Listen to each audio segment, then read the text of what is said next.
are concerned that global financial and payment systems are increasingly being used as instruments of geopolitical contestation. Global economic recovery relies on predictable global payment systems and the smooth operating of banking, supply chains, trade, tourism, as well as financial flows.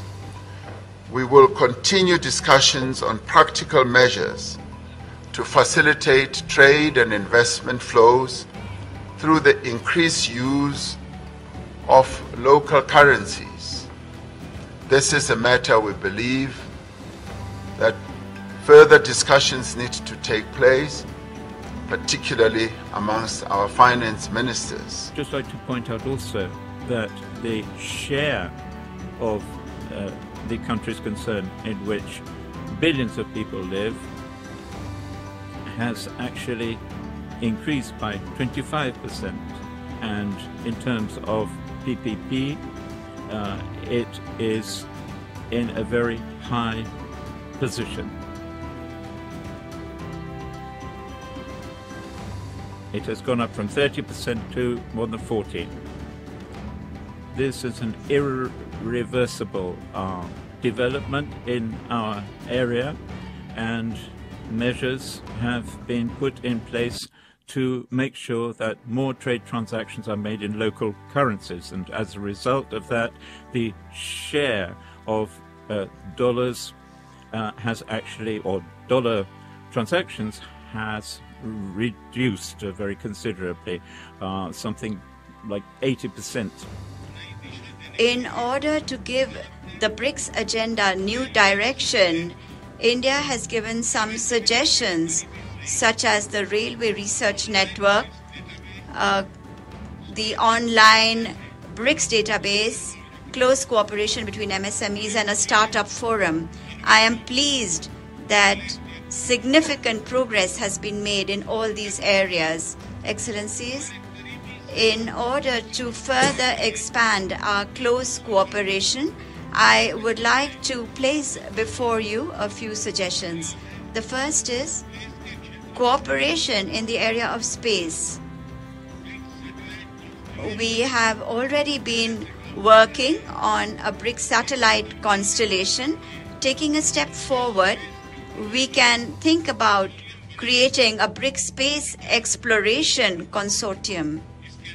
Under this, we can work on areas such as space research and weather monitoring for global good. Through the new development bank, we can offer our own alternatives for adequate financing that will attend or meet the needs of the global South.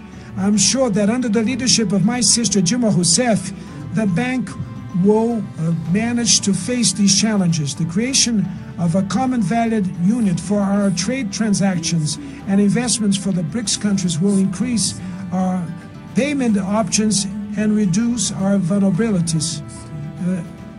Presidents, today and guests, today the BRICS are fully consolidated as a brand and as a political asset of strategic value.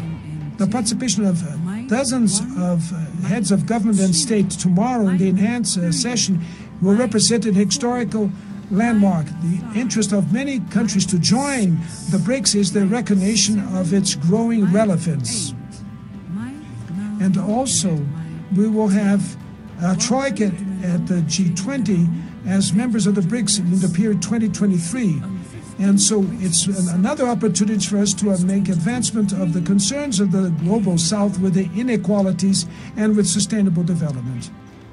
International rules must be written and upheld jointly by all countries, based on the purposes and principles of the UN Charter, rather than dictated by those with the strongest muscles or the loudest voice. Ganging up to form exclusive groups and packaging their own rules as international norms are even more unacceptable. BRICS countries should practice true multilateralism stick to solidarity and oppose division, uphold the UN-centered international system, support and strengthen the WTO-centered multilateral trading system, and reject the attempt to create small circles or exclusive blocs. We need to fully leverage the role of the new development bank, push forward reform of the international financial and monetary systems, and increase the representation and voice of developing countries.